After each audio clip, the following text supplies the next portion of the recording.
नमस्कार और आप सभी पेंशन धारकों का हार्दिक स्वागत है। दोस्तों, आज हम आपके लिए लेकर आए हैं पेंशन जगत से जुड़ी 3 बहुत ही महत्वपूर्ण और चर्चित खबरें। यह वह अपडेट्स हैं जिन्होंने हाल ही में सुर्खियां बटोरी हैं और जिनके बारे में हर पेंशन भोगी को विस्तार से जानना बेहद जरूरी है। पहली बड़ी खुशखबरी है पेंशन बढ़ोतरी को लेकर, जहां EPS 95 के तहत आने वाले लाभार्थियों के लिए एक बहुत बड़ी राहत की घोषणा हुई है। दूसरी अहम जानकारी पेंशन में होने वाली संभावित वृद्धि को लेकर है, जिसमें 3 प्रमुख सुधारों की चर्चा की जा रही है। और तीसरी सबसे रोमांचक खबर है EPFO द्वारा शुरू की गई एक नई डिजिटल सुविधा की, जिसके तहत अब एक विशेष ATM कार्ड के जरिए आप अपने भविष्य निधि खाते से धनराशि निकाल सकेंगे। यह वीडियो हर उस व्यक्ति के लिए उपयोगी है जो कर्मचारी पेंशन योजना 1982 से जुड़ा है या फिर EPFO के सदस्य हैं। इसीलिए इस वीडियो को अंत तक जरूर देखें और साथ ही अगर आप हमारे चैनल सतरंग रिपोर्ट पर नए हैं तो चैनल को सब्सक्राइब करना और वीडियो को लाइक करना ना भूलें। आइए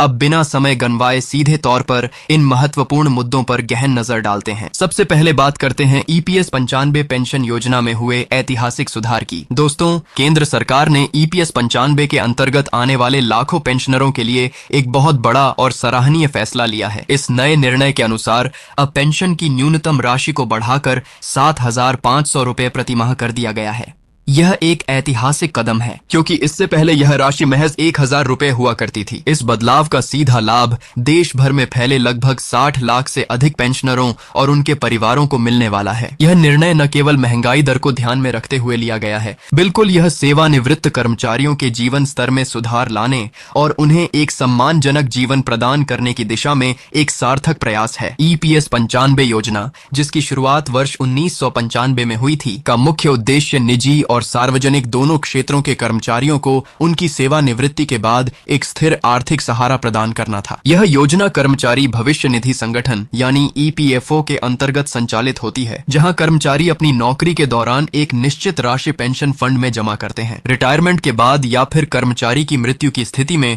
उनके नामांकित परिवारजनों को यह पेंशन राशि मासिक आधार पर प्रदान की जाती है। वर्ष 2025 में किए गए इस नवीनतम सुधार ने इस योजना की उपयोगिता और प्रासंगिकता को और बढ़ा दिया है। सरकार ने इस नई पेंशन राशि को लागू करने के लिए अपने बजट में विशेष प्रावधान भी किए हैं ताकि योजना के अतिरिक्त वित्तीय भार को आसानी से वहन किया जा सके। कई पेंशनर संगठनों और हितधारकों का मानना है कि यह एक सही दिशा में उठाया गया कदम है, लेकिन भविष्य में इसे और बढ़ाकर 9,000 से 10,000 रुपए प्रति माह किए जाने की उम्मीद है ताकि बढ़ती हुई महंगाई की मार को पूरी तरह से कवर किया जा सके। सरकार की ओर से यह भी संकेत दिया गया है कि आवश्यकता पड़ने पर भविष्य में भी पेंशन राशि में समय समय पर सुधार किया जाता रहेगा। इस निर्णय के पीछे सरकार का मुख्य उद्देश्य देश के वरिष्ठ नागरिकों को आर्थिक रूप से सशक्त बनाना और उनके जीवयापन के स्तर में ठोस सुधार लाना है। 7,500 रुपए की मासिक पेंशन राशि से पेंशनरों को अपनी दैनिक जरूरतों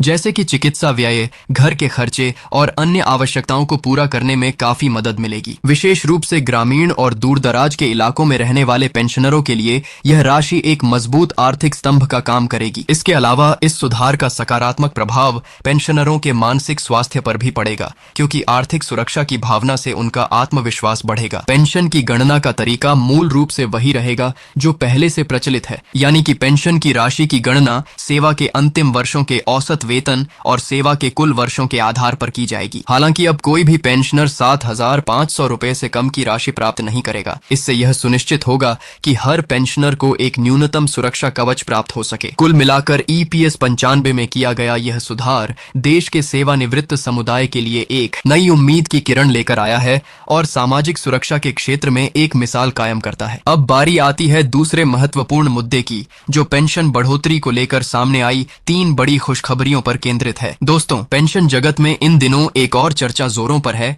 और वह है पेंशन राशि में और संभावित वृद्धि की। विशेषज्ञों और स्रोतों के अनुसार आने वाले समय में पेंशन धारकों को 3 प्रमुख लाभ मिलने की उम्मीद है। पहली खुशखबरी के तहत DA यानी महंगाई भत्ते में समय समय पर होने वाली बढ़ोतरी को पेंशन राशि में शामिल किए जाने पर विचार चल रहा है। इसका सीधा सा मतलब यह है कि भविष्य में पेंशनरों को न केवल बेसिक पेंशन बल्कि उस पर DA की राशि भी मिल सकेगी, जिससे उनकी कुल मासिक आय में उल्लेखनीय इजाफा होगा। दूसरी संभावित खुशखबरी पेंशन राशि के सालाना संशोधन से जुड़ी हुई है। मौजूदा सिस्टम में पेंशन राशि में बदलाव काफी लंबे अंतराल के बाद किया जाता है। लेकिन नए प्रस्ताव के अनुसार अब हर साल मुद्रास्फीति दर और जीवयापन की लागत को ध्यान में रखते हुए पेंशन राशि की समीक्षा की जा सकती है। इससे पेंशनरों की क्रय शक्ति बनी रहेगी और वे महंगाई के प्रतिकूल प्रभावों से बचे रहेंगे। तीसरी और अंतिम खुशखबरी पेंशन योजनाओं के दायरे का विस्तार करने से संबंधित है। सरकार इस बात पर गंभीरता से विचार कर रही है कि ऐसे और वर्गों को पेंशन के दायरे में लाया जाए